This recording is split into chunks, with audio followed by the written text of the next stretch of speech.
लालू जी आए, kidnapping, looting, घर से निकलना बंद। नीतीश जी आए, डिग्री लाओ, टीचर बन जाओ। ये तो सिर्फ आदमी कर सकता है। मांझी जी की तो बात ही नहीं करिए। मांझी जी तो हमको बुला करके 2019 में बोले कि टिकट लीजिए, और उसके बाद लालू जी ने कहा नहीं नहीं डॉक्टर प्रसाद को टिकट मत दीजिए। तो ऐसे आदमी का क्या वैल्यू जो एक मिनट में बदलता हो। चिराग को मैंने कहा था कि चिराग तुम बीजेपी को छोड़ दो, हम दोनों लड़ेंगे। वो इतना माला बांधता है हाथ में, उसको हाथ देकर पहले हाथ में माला बांधता है, पूरा टीका लगाता है। वो महापंडित अपने को समझता है और ब्रह्मवाद सिस्टम को मानता है। अब चूंकि उसका मन है कि हम बीजेपी के साथ लड़ें, तो हमारा मन नहीं मानता। केंद्र में भारतीय जनता पार्टी संविधान के साथ ही खिलवाड़ कर रहा है। बीएसपी में मैंने कहा कि भान जी को कहो कि एक बार बोले आकर के बाहर में कि भाई जो आदमी हमारे संविधान के साथ खिलवाड़ कर रहा है उसको हम हराएंगे। वो तैयार नहीं है। लालू जी का नमूना मैंने बता ही दिया आपको। तो अब लालू यादव ने अब तेजस्वी के नेतृत्व में पार्टी है। तेजस्वी का तो मैं क्या बोलूँ, उसको बेचारे को, बच्चा है वो। अब मैं नाम नहीं लेना चाहता। पार्टी के लीडर में देखा तो अखिलेश यादव लीडर है। मुझे आदमी ठीक है, लेकिन Bharatiya Janata party, JDU, RJD, तीनों पार्टी का जो मुख्य आदमी है उसका दिमाग नहीं है। इन लोग का दिमाग से अगर मैं चलूँगा तो मैं जिस चीज़ में अपना हार्ट सर्जरी छोड़ गया हूँ, मैं नोबेल प्राइज के लिए रिसर्च कर रहा था उसको छोड़ के आया हूँ। आप बता दीजिए एक भी पॉलिटिशियन जो हमसे ज़्यादा पढ़ा लिखा हो, जो हमसे ज़्यादा एडमिनिस्ट्रेटिव एक्सपीरियंस हो, एक भी पॉलिटिशियन पूरे हिंदुस्तान में बताइए। आप एम्स देख रहे हैं ना आप, एम्स की जो बनना, इसका कंसेप्ट मैंने सुषमा स्वराज जी को 2003 में दिया था। अगर शुद्ध ताड़ी पिया जाए तो इम्यूनिटी बढ़ती है, एनर्जी देता है और ताकत देती है। इसमें सारे विटामिन होते हैं। तो ये ताड़ी जो बंद किया है इन्होंने, एक पेशा के साथ खिलवाड़ किया है। अब कल को कहते हैं कि धोबी लोग कपड़ा नहीं धोएगा, सब अपने अपने घर में धोएगा, आयरन बंद कर दो। तो ये तो इनकी मतलब समझ, तभी तो मैंने बोला ऐसे लोग यहाँ पर राज्य कर रहे हैं, दिमाग ही नहीं है। नीतीश कुमार जो भी हो। बिहार में बहुत सारी पॉलिटिकल पार्टियां हैं। जाति के नाम पे पार्टी, विचारधारा के नाम पे पार्टी, और साथ साथ पार्टियां तो सत्ता में हैं, कई पार्टियां विपक्ष में हैं और कई पार्टियों का कुछ पता भी नहीं है। चुनाव लड़ते हैं लेकिन वोट नहीं मिलता है। फिर से बिहार में एक नई पार्टी बन रही है और पार्टी बना रहे हैं पद्मश्री डॉक्टर जगदीश प्रसाद। पार्टी की लॉन्चिंग कल होगी ज्ञान भवन पटना में। सर, बहुत सारी पार्टियां हैं, बहुत सारे तो जात के नाम पे पार्टी बनाए हुए हैं, कुछ विचारधारा के नाम पे पार्टी बनाए हुए हैं, कुछ पार्टियां ऐसी हैं जो पार्टी है लेकिन चुनाव नहीं लड़ती है। ऐसे दौर में एक और नई पार्टी बनाने की ज़रूरत क्यों पड़ रही है सर आपको? जितने लोग पार्टी बनाए हैं अभी तक, या जो पार्टी है, सारे जो नेता हैं आपके बिहार में देख लीजिए, 3 पार्टी रही ना, Bharatiya Janata party, JDU, RJD, 3 party तो अच्छा इम्पोर्टेंट पार्टी है जिसको आप भी समझते हैं वेद प्रकाश जी, है ना। और ये तीनों पार्टी का जो मुख्य आदमी है उसका दिमाग नहीं है। तो जब मुख्य आदमी का दिमाग ही नहीं है तो उस पार्टी में हम ज्वाइन करके क्या करें। लालू जी आए, किडनैपिंग, लूटिंग, घर से निकलना बंद। नीतीश जी आए, बोले कि हम जंगल राज हटा देंगे, 5 साल राज किए, एरोगेंसी आ गया, गलत नीतियाँ, टीचर की बहाली, डिग्री लाओ, टीचर बन जाओ। ये तो सिर्फ आदमी कर सकता है। उसके बाद शराब पीने का आदत सबको लगाया। पंचायत में सब ग्राम पंचायत में लाइसेंस दे दिया, शराब पियो, खूब पियो, और 2016 में कहा शराब बंद। जब इवन यू आर नॉट, आप जब कैपेबल नहीं है शासन चलाने में, पर शराब नीति को लागू करने में, तो आप कितना शराब नीति से आपको लॉस भी हो रहा है और मानव का भी लॉस हो रहा है। लॉस इसलिए हो रहा है कि you are losing at least 10,000 crore rupees per annum revenue of, जो शराब से आते हैं टैक्स, तो उसको आप लॉस कर रहे हैं। तो 6 साल में आपने लॉस कर लिया जितना लॉस करना था 6-7 साल में। दूसरा कि शराब आपका बन रहा, आपने एक अंडर माफिया पैदा कर दिया, अंडरग्राउंड माफिया शराब बन रहे हैं, लोग शराब पी रहे हैं, लोग गलत शराब ना करके मर भी रहे हैं, जिस पर आपका कोई तरस नहीं है। और जेल में भी डाल रहे हैं। और जेल में किसको डाल रहे हैं? गरीब लोगों को। तो आपने जब ऐसे ऐसे लोग देश का मुख्यमंत्री बनेगा तो किसके पार्टी ज्वाइन करो? भारतीय जनता पार्टी केंद्र में देख लिए ना, केंद्र में भारतीय जनता पार्टी संविधान के साथ ही खिलवाड़ कर रहा है। जिस संविधान को बाबू राजेंद्र प्रसाद, पंडित जवाहरलाल नेहरू, महात्मा गांधी, B.R. अम्बेडकर साहब, बाबा साहब ने बनाया, बहुत सोच समझ के बनाया, और उसके साथ उसके उल्टा ही काम करते जा रहे हैं। उन्होंने कहा था राष्ट्रीयकरण कर दो, ये सबको निजीकरण करने पर तुले में है भारतीय जनता पार्टी। असंवैधानिक काम कर रहे हैं। लिबर्टी ऑफ द फ्रीडम इन्होंने खत्म कर दिया। एक नफरत पैदा कर दिया पूरे देश में। मतलब इनको ये नहीं समझ में आता। मैं इनको समझाना चाहता हूँ, इनके ग्रुप को, जो RSS का हेड है और जो BJP का हेड है, वो समझ ले अच्छी तरह से कि जब कोई बीमार पड़ता है और मैं एज ए डॉक्टर ब्लड चढ़ाता हूँ तो हिंदू का ब्लड मुस्लिम में भी चला जाता है, मुस्लिम का ब्लड हिंदू में भी चला जाता है। तो जब हिंदू और मुस्लिम का ब्लड एक दूसरे में मिक्स होकर एक दूसरे का जान बचाता है, तो हिंदू मुस्लिम तुम लोग क्या करते हो?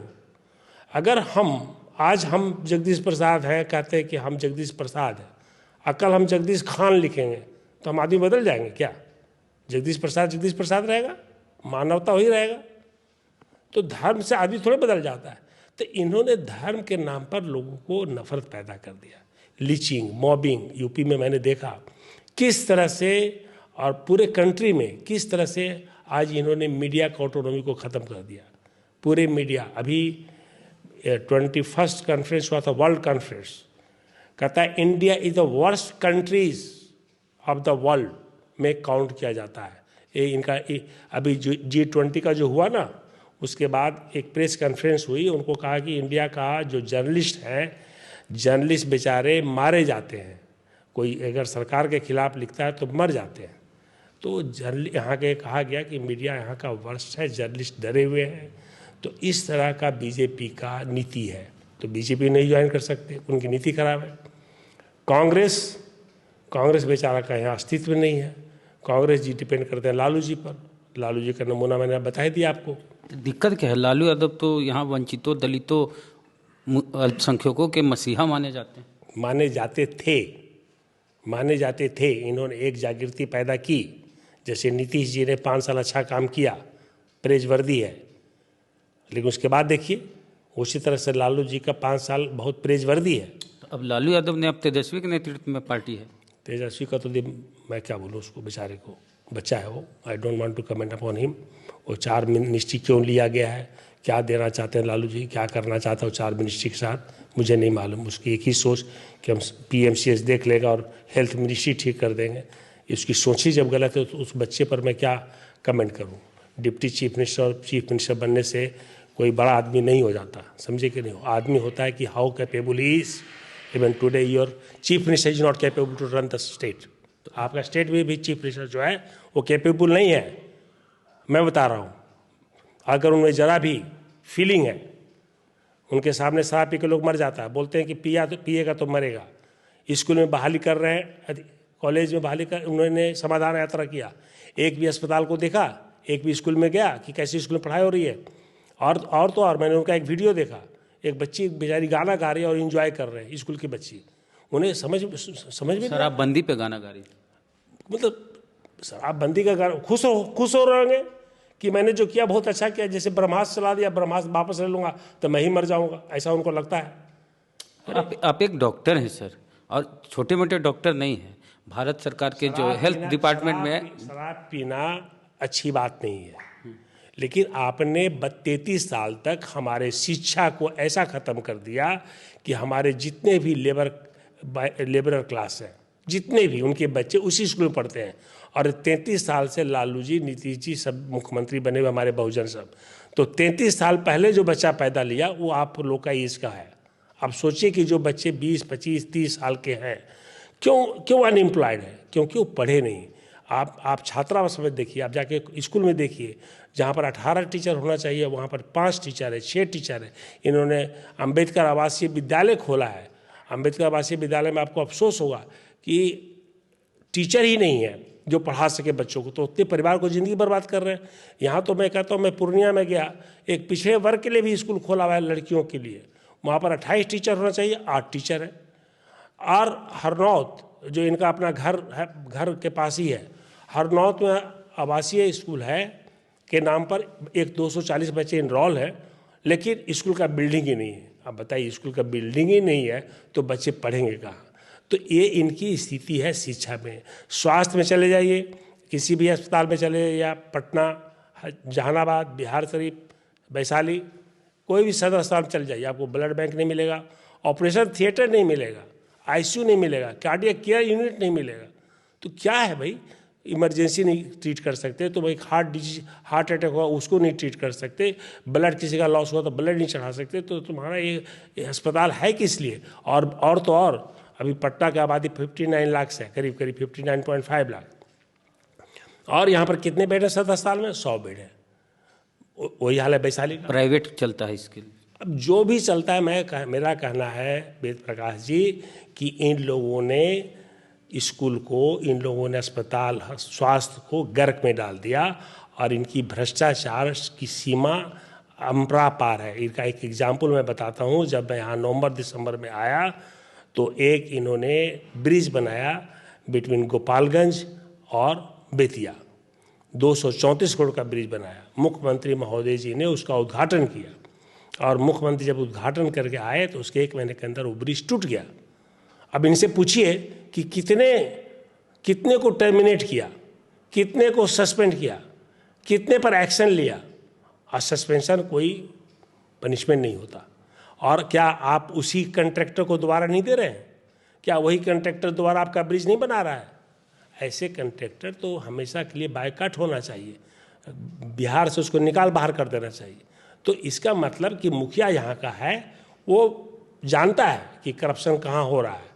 बिना मुखिया का कोई भी करप्शन नहीं कर सकता, मैं तो यही जानता हूँ, क्योंकि I have worked as a head for 20 years, और मैं समझता हूँ कि अगर हेड ठीक होगा तो सब कोई ठीक होगा। समाजवादी पार्टी को लेके क्या सोचते हैं? समाजवादी पार्टी अच्छी पार्टी है, तो उसी, क्योंकि उससे आप, हमने इलेक्शन, आप ये बोलना चाहते होगे ना, लेकिन मैंने एक उनमें भी एक देखा, सामंतवाद की महक कहिए क्या कहिए, मैं नहीं जानता। किन में देख ली? हमने देखा। किन में? अब मैं नाम नहीं लेना चाहता, पार्टी के लीडर में देखा। तो अखिलेश यादव लीडर है। मुझे आदमी ठीक है, लेकिन जो उनकी पीछे की हिस्ट्री है, और जो मैंने उनको, मतलब वो दृढ़ निश्चय नहीं है। आज भारतीय जनता पार्टी हारने जा रही है, देश को तबाह कर रही है। लेकिन जब मैंने उनको कहा कि आप, भारतीय जनता पार्टी ये सब गड़बड़ की है इलेक्शन में, ईवीएम में, ए में, तो आप केस करिए। तो उन्होंने कहा कि डॉक्टर साहब आप केस बनाइए। हमने केस बनाया, वकील को ठीक किया, और हमने कहा कि आप मत बोलिए कि ईवीएम खराब है, आप ये बोलिए कि मैं खाली यही चाहता हूँ कि ईवीएम का एक साइंटिस्ट लोग आकर के जांच कर ले। ईवीएम बंद नहीं, ईवीएम को बंद करने की बात नहीं करिए आप कहिए कि ईवीएम की मशीन को हम बंद नहीं करने कहते, ईवीएम की मशीन को मैनिपुलेट किया जा सकता है कि नहीं, ये फाइल करिए आप सुप्रीम कोर्ट में। उन्होंने हाँ करके वापस ले लिया। तो इसका मतलब कि वो भी डरे हुए हैं। मैंने सोचा मायावती को ज्वाइन कर लें, बीएसपी को। मैं लखनऊ गया 2 बार, मैं दिल्ली में सब बीएसपी के साथ बात किया कि मैं यहाँ का बीएसपी का, बिहार से बीएसपी का टिकट के लड़ूंगा। तो बीएसपी में मैंने कहा कि बहन जी को कहो कि एक बार बोले आकर के बाहर में कि भाई जो आदमी हमारे संविधान के साथ खिलवाड़ कर रहा है उसको हम हराएंगे। वो तैयार नहीं है। अब उस पार्टी को ज्वाइन कर लेंगे, उसके बाद लास्ट में बोलेगी, जैसे कि यूपी में चुनाव में क्या हुआ, यूपी में चुनाव में उनको बीजेपी को जिताना था, तो अपने सारा वोट उन्होंने काटा, समाजवादी पार्टी हारा, बीजेपी जीता। तो उनका, मायावती बीजेपी को जिता रहे हैं, 100% जिता रही, सबको मालूम है, आपको भी मालूम है, पूरी दुनिया को मालूम है। हमें तो ऐसा नहीं। आपको लगना चाहिए। अभी अलीगढ़ जो चुनाव हुआ अलीगढ़ का, जहाँ जीता है, समझे, वो आदमी जो उन्होंने बीएसपी का जो आदमी को खड़ा कराई, वो 2 लाख वोट ले गया, और 2 लाख से वोट से हार गया। जहाँ बीएसपी उम्मीदवार नहीं दी, वहाँ भी तो बीजेपी की जीत हुई। देखिए ऐसा नहीं कि I am just giving one example, मैं किसी को जनरलाइज नहीं कर सकता। अगर मायावती में जरा से भी होता है कि हमको बीजेपी को हराना है तो हम वहाँ नहीं खड़ा करें। आज भी मैं कहता हूँ कि ऐसा नहीं कि हम अकेले पार्टी बना रहे हैं। मुझे जिस दिन लगेगा कि like minded party Tejashwi Yadav का पार्टी लाइक माइंडेड है, क्योंकि दोनों का पर्पस है बीजेपी को हराना, और अभी मैं बीजेपी उन लोगों के पास जाऊं तो उन लोगों का गुलाम हो जाऊंगा, मैं नहीं चाहता। जिस दिन मैं स्ट्रांग हो जाऊंगा और पर्पस हम लोग का एक होगा तो हम कोशिश करेंगे कि जो पार्टी बीजेपी को हराना चाहती है वो पार्टी फ्रेंडली इक्वली हाथ मिलाएगा तो हम मिलाएंगे, इक्वली हाथ मिलाएगा। तो ये नहीं कि उसके टर्म कंडीशन पर, हमारा भी टर्म कंडीशन रहेगा, उसका भी टर्म कंडीशन रहेगा तब। और हम जो चेंजेज लाना चाहते हैं, अगर हमने अपना पार्टी नहीं बनाया तो इन लोग का दिमाग से अगर मैं चलूँगा तो मैं जिस चीज़ में अपना हार्ट सर्जरी छोड़ गया हूँ, मैं नोबेल प्राइज़ के लिए रिसर्च कर रहा था उसको छोड़ के आया हूँ, तो मैं जब इतना त्याग करके हम अपने बच्चों को छोड़ के आया हूँ, तो अगर मैं ये इसको अचीव नहीं कर पाया, अगर मैं अपने परिवार को, जो हमारे परिवार यहाँ है, गरीब परिवार से मैं पैदा लिया, अगर उस गरीब परिवार शेड्यूल कास्ट के परिवार को अच्छा शिक्षा नहीं दे पाया तो एक जगदीश प्रसाद को शिक्षा देने से क्या होगा। मेरा पहला पर्पस है कि मेरे बच्चे, मेरे परिवार गरीब के बच्चे का इस स्कूल और डीएम एसपी और कोई नेता, कोई पढ़ा लिखा या पैसे वाला आदमी की क्लास 1 से 12 तक जो एजुकेशन होगी तो एक ही ढंग से होगी और फ्री होगी, कोई डिफरेंस नहीं रहेगा। सारे स्कूलों में कोई पब्लिक स्कूल प्राइवेट स्कूल नहीं होगा, सारे पब्लिक स्कूल होंगे और सारे में टीचर जो होंगे वो क्वालिटी के टीचर होंगे। और भी पार्टियां हैं सर, चिराग पासवान की पार्टी है, मांझी जी की पार्टी है, दोनों दलित लीडर हैं, पशुपति पारस जी हैं। मांझी जी की तो बात ही नहीं करिए। मांझी जी तो हमको बुला करके 2019 में बोले कि टिकट लीजिए, और उसके बाद लालू जी ने कहा नहीं डॉक्टर प्रसाद को टिकट मत दीजिए। तो ऐसे आदमी का क्या वैल्यू जो एक मिनट में बदलता हो। चिराग को मैंने कहा था कि चिराग तुम बीजेपी को छोड़ दो, हम दोनों लड़ेंगे, आओ मेरे साथ। हमको बुलाया था, बात की उससे, हम उससे दूसरे दिन उसने कह दिया कि हमारा तो आरएसएस जाए, वो इतना माला बांधता है हाथ में, उसको हाथ देकर पहले के हाथ में माला बांधता है, पूरा टीका लगाता है, वो महापंडित अपने को समझदार, और ब्राह्मणवाद का जो सिस्टम है वो हम नहीं लाइक करते, और ब्राह्मणवाद सिस्टम को मानता है। वो बीजेपी का के मतलब क्या बोल सकते हैं, नहीं बोल सकते उसके बारे में। मेरा बच्चा खुद बोले हम मोदी जी का हनुमान है, पहले बोल चुके। हम मैं नहीं बोल सकता, is a like my child, so I don't want to tell anything about him, but अब चूंकि उसका मन है कि हम बीजेपी के साथ लड़ें तो हमारा मन नहीं मानता, तो उसके साथ भी हम ऑफर किए थे उसको। मैं इस बनाने के पहले मैं उससे 1 घंटा मेरी बात हुई, और पहले तो तैयार हो गया, उसके बाद अपना रास्ता बदल लिया। तो ऐसा नहीं कि मैंने उसको नहीं कहा कि, और एक बार नहीं, मैंने उसको 2 बार कहा कि और तुम अगर लड़ोगे तो हमारी खुशी इसलिए होगी कि तुम यंग हो और हम उसको प्लेटफॉर्म तैयार करेंगे, तुम लीड करना, तुम यंग आदमी हो, तुम लीड करो। हम इसको ये बोले, मैं चाहता हूँ कि तुम बनो मुख्यमंत्री, लेकिन वो बीजेपी को छोड़ने के लिए तैयार नहीं है। जो आदमी हमारा संविधान के साथ खेल रहा है, जो हमारे बैकवर्ड शेड्यूल कास्ट बहुजनों के साथ, मुस्लिम के साथ खेल रहा है, Muslim is part of us, cannot, Muslim को हम निगलेक्ट नहीं कर सकते। हमारे हर गांव में मुस्लिम है, और हर गांव में मुस्लिम हो चाहे नहीं, हर आदमी मानव है, मनुष्य है। धर्म का मानना नहीं मानना हम पर डिपेंड करता है, किसी सरकार पर नहीं। और सरकार चाहती है कि ये धर्म मानो और धर्म मानो, ये क्या मजाक है भाई। हम क्या करेंगे, क्या खाएंगे, क्या पिएंगे, किसको पूजा करेंगे, नहीं पूजा करेंगे, आप कौन होते बोलने वाले, हु आर यू। एक तरफ तो आप देश को बेच रहे हैं, दूसरी तरफ आप संविधान के खिलाफ कर रहे हैं।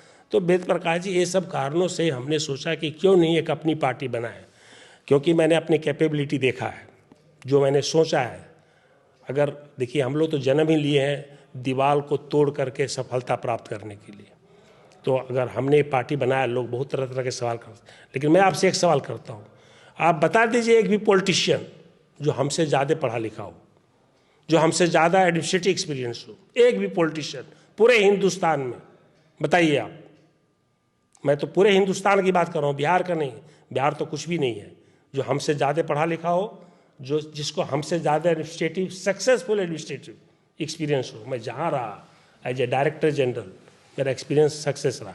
मैं डायरेक्टर MS सफदरजंग का रहा, प्रिंसिपल रहा।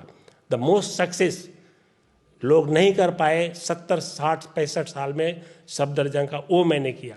जो 65, 70 साल में DG डायरेक्टर जनरल हो करके जो कालाजार, ट्यूबरक्लोसिस, फलेरिया, पोलियो, गिनी वॉर्म, ये सबको जो इरिडिकेट किया, ये मेरा टेक्निकल थॉट था।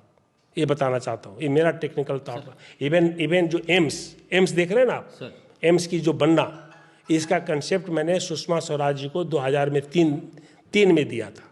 लेकिन धीरे धीरे बढ़ते बढ़ते 2011 में हमने इसको इम्प्लीमेंट किया जब डायरेक्टर जनरल बना, और इसीलिए पटना में पहला एम्स बना। 5 एम्स, पटना, भुवनेश्वर, भोपाल, ऋषिकेश एंड जोधपुर।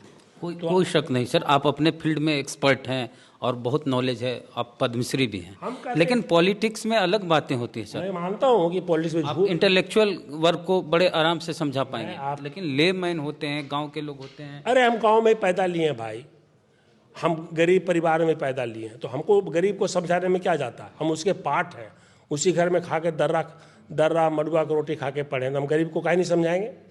हम उससे ज़्यादा अच्छा समझा पाएंगे, हम उसकी दर्द को ज़्यादा समझते हैं। हमको दर्द है, उन लोग को दर्द नहीं है। वो जुमलाबाजी करेंगे, मैं जुमलाबाजी नहीं करूँगा। झूठ बोलेंगे, मैं झूठ नहीं बोलूँगा। जो कहूँगा वो करूँगा। तो हमारे उसमें आकाश ज़मीन का पंत। यहाँ 100 पार्टियाँ बन जाए, बता दीजिए कोई पार्टी जो हमारे सामने बात कर ले, आ जाए टीवी पर दोनों आ जाएं, कोई भी आ जाए और डिस्कस कर ले कंट्री के बारे में, लोगों के बारे में। मैं तो ये बोलता हूँ। तो क्यों हम चाहते हैं कि अच्छे लोग आएँ। मेरा कहना है कि मैं चाहता हूँ मेरे नौजवान, आज के नौजवान आएँ, पार्टी ज्वाइन करें। समय का पुकार है कि पुराने सारे लोगों को, ठगी नेताओं को हटाओ, अच्छे लोग आइए। जब तक अच्छे लोग पॉलिटिक्स में नहीं आएंगे, पॉलिटिक्स इसी तरह से चलेगा। देखिए, पुराने टाइम में पंडित जवाहरलाल नेहरू, लाल बहादुर शास्त्री, राजेंद्र बाबू, BR अम्बेडकर, महात्मा गांधी, सरदार पटेल, ये सारे पढ़े लिखे लोग थे, तभी देश आज़ाद हुआ। इन्होंने लीडरशिप लिया, अपने पढ़े लिखे लोग निस्वार्थ भाव से लिए। कोई वकालत छोड़ दिया, कोई अपना ये काम छोड़ दिया, कोई वो काम छोड़ दिया, तो निस्वार्थ भाव से लिया। तो इसने देश की आज़ादी ली और देश को कंस्ट्रक्शन किया। जीरो था, लेकिन आज इन लोग क्या कर रहा है, देश को बर्बाद कर रहा है। वो देशी को बेच रहा है। जो सारे प्रधानमंत्री जी ने, सारे सरकार ने जो संपत्ति बनाया, उसको धीरे धीरे बेच रहा है। क्या बेचने की आप सिस्टम को सुधार दीजिए। बैंक ऑफ बड़ौदा का कहना है सर कि हमको अडानी को लोन देने में कोई दिक्कत नहीं है। अब शेयर बाजार पे अगर डाउन भी होता है तो हमको इससे प्रॉब्लम नहीं, चिंता नहीं। कौन बोला? बैंक ऑफ बड़ौदा नहीं बोल रहा है, सरकार बोल रही है। बैंक ऑफ बड़ौदा कौन होता है? Bank of Baroda is part of the government, central government. So ये फाइनेंस मिनिस्टर बोल रही है, वो बेचारा क्या बोलेगा? CMD क्या बोलेगा? CMD तो देखता है कि भाई फाइनेंस मिनिस्टर का या गवर्नमेंट का इशारा किधर है। इशारा कर दिया काफ़ी। अदानी हो, चाहे अंबानी हो, चाहे हम हो, चाहे आप हो, सबको दे देगा लोन। सरकार का इशारा होना चाहिए किसको लोन देना है। तो इसलिए आप बैंक ऑफ बड़ौदा के CMD को ब्लेम नहीं कर सकते आज के दिन में। आज के दिन में आप जो भी हो रहा है, देखिए ऑटोनॉमी सबका चला गया। Statistical institute of India, election commission of India का भी ऑटोनॉमी चला गया, CBI का ऑटोनॉमी चला गया, IB का ऑटोनॉमी चला गया, ED का ऑटोनॉमी चला गया, CIC का ऑटोनॉमी चला गया। इंटरफेरेंस इतना, CIC का तो ख़त्म ही इन्होंने कर दिया, गवर्नमेंट का इंटरफेरेंस। CIC एक बनाया गया था, UPA गवर्नमेंट ने बनाया था, सेंट्रल इंफॉर्मेशन कमीशन। आप कुछ भी इंफॉर्मेशन मांगिए, सरकार को देना है। उन्होंने कहा कि इन्फॉर्मेशन ही नहीं देंगे तो हमारे में जाने का कैसे, खत्म ही कर दिया उसको पूरा गवर्नमेंट ने अपने हाथ में कब्जा में कर लिया। इतना बड़ा बड़ा ऑर्गेनाइजेशन को अगर आप कब्जा में करेंगे, देश डेमोक्रेसी कैसे चलेगा? डेमोक्रेसी को आप, संविधान को आप दमन करने पर तुले हुए हैं। दमन समझते हैं ना? तो आप ऐसे चुने हैं, तो ऐसे में किसी न किसी को तो आना पड़ेगा। कितना अचीव करेंगे मैं नहीं जानता, लेकिन एक शुरुआत तो किया जाएगा। इसीलिए मैं पार्टी बना रहा हूँ। आप जिस तरह की बात करते हैं सर, एकदम गंभीर बात करते हैं, लेकिन बिहार की जो जनता है उनको गंभीर बातों की आदत नहीं है। चाहे ऊपर की बात करें, चाहे बिहार स्टेट के जो लीडर हैं वो जिस तरह की भाषा का प्रयोग करते हैं, अभी अग्निवीरों के लिए जिस तरह का प्रयोग बिहार के मंत्री ने किया है, एक गलत बात है। बिहार के जो जनता है, जहाँ तक मैं समझता हूँ, सबसे पॉलिटिकली ओरिएंटेड है, पॉलिटिकली समझदार है, और आप ये नहीं बोल सकते कि वो समझदार नहीं, लेकिन वो बेचारे सीधे हैं, अनपढ़ हैं, विश्वास कर लेते हैं और एक वेव में बह जाते हैं।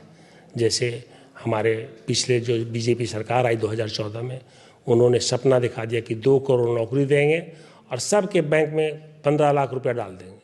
बेचारा सोचा, और जो पेट्रोल और डीजल और दाल चावल का महंगाई हो गया है, एकदम उसको नीचे धरातल पर ले गया ताकि सब गरीब लोग आ जाए। गरीब लोग, सब लोग गरीब लोग, बेचारा 80 करोड़ 82 करोड़ तो यहाँ गरीब जनता है। अब वोट गरीबी जनता देता, सब ने दे दिया। बिहार क्या, सभी ने दे दिया। सोचा कि भाई ये बोला जा रहा है तो बहुत जरूर मुख्यमंत्री और यहाँ के बड़े आदमी रहे हैं सब लोग, बीजेपी के आदमी, तो जरूर करेंगे। लेकिन क्या हुआ वो आप देख ही रहे, कुछ नहीं हुआ। और तो और आज सबसे ज़्यादा बेरोजगारी हमारे यहाँ है। 10 करोड़ नौजवान बिल्कुल यही तो है सर, हम जो बोले आप गंभीर बात करें, लेकिन यहाँ तो धर्म के नाम पर, जाति के नाम पर आप बदल सकते हैं। यही तो मैं बोल रहा हूँ वेद प्रकाश जी कि हमारे लोग इतना ऐसा नहीं है, वो समझदार हैं, सोचेंगे। उनको समझाने की ज़रूरत है, बताने की ज़रूरत है। अगर वो झूठा जुमला को समझ सकते हैं तो मैं सच्ची बात को समझाऊंगा तो ज़्यादा समझेंगे। जुमला को समझ जाते हैं ना, वो जुमला को भी सच मान लेते हैं, तो सच को तो सच मानेंगे ही। ये मैं कहना चाहता हूँ आपको। अच्छा, बिहार में सर 2019 से अनुसूचित जाति जनजाति की छात्रवृत्ति बंद है। हाईकोर्ट ने सवाल पूछा बिहार सरकार से कि दलित और आदिवासियों को छात्रवृत्ति क्यों नहीं दी जा रही है। तो बिहार सरकार का जो जवाब था वो ये था कि हमारे पास पैसा नहीं है, और वो पैसा 8800 करोड़ रुपया खर्च कर दिया गया है पुल पुलिया सड़क इधर उधर। ये कैग की रिपोर्ट है। तो 19 से बंद है। आप भी पढ़े, एससी समाज से आए, इतने बड़े डॉक्टर बने, आपको छात्रवृत्ति मिली थी? बिल्कुल मिली थी। अभी बंद है सर। ये तो अफसोस की बात है, और इसके लिए तो हमें आंदोलन करना पड़ेगा, सरकार से मांग करनी पड़ेगी। आप सब काम छोड़ करके छात्रवृत्ति दीजिए। You can not ignore the छात्रवृत्ति ऑफ द पुअर पीपल। बात करना पड़ेगा सरकार से, जन आंदोलन करना पड़ेगा। और इस शराब की बात आप की है सर कि शराब ठीक है, बंदी को आप इस तरह से बंदी करने को गलत बोले। ताड़ी को भी शराब की श्रेणी में ला दिया गया और कहा गया कि ताड़ी प्रतिबंधित है, इससे नहीं बेचा। क्या ताड़ी शराब की श्रेणी में आएगा सर? बिल्कुल नहीं आएगा। आपके माध्यम से उनको बता देना चाहता हूँ कि ताड़ी जो है, अगर शुद्ध ताड़ी पिया जाए तो इम्यूनिटी बढ़ती है, एनर्जी देता है और ताकत देती है। इसमें सारे विटामिन होते हैं। तो ये ताड़ी जो बंद किया है इन्होंने, एक पेशा के साथ खिलवाड़ किया है। अब कल को कहते कि धोबी लोग कपड़ा नहीं धोएगा, सब अपने अपने घर में धोएगा, आयरन बंद कर दो। तो ये तो इनकी मतलब समझ, तभी तो मैंने बोला ऐसे लोग यहाँ पर राज्य कर रहे हैं, दिमागी नहीं है। नीतीश कुमार जो भी हो, मैं नहीं जानता कि कौन है, लेकिन जिसने भी ऐसा डिसीजन लिया वो गलत डिसीजन लिया। सर अगर पार्टी का नाम बताना अगर चाहेंगे तो? पार्टी कल बता देंगे भैया। चलिए। जो भी पार्टी है वो हमारे समाज के साथ, सभी समाज के साथ न्याय करेगा। तो डॉक्टर जगदीश प्रसाद पद्मश्री से सम्मानित हैं, बड़े डॉक्टर हैं देश के, और भारत सरकार के जो स्वास्थ्य विभाग है उसमें डायरेक्टर जनरल रह चुके हैं, और नोबेल पुरस्कार के लिए रिसर्च कर रहे थे, उसको छोड़ के बिहार में आए हैं पॉलिटिकल पार्टी बनाने। तो इनसे बातचीत कैसी लगी बताइए कमेंट बॉक्स में। फेसबुक वीडियो देख रहे हैं, पेज को लाइक फॉलो नहीं किया कर लीजिए। यूट्यूब पे वीडियो देख रहे हैं, सब्सक्राइबर नहीं है तो घंटी बजा कीजिए। जय भीम, जय भारत।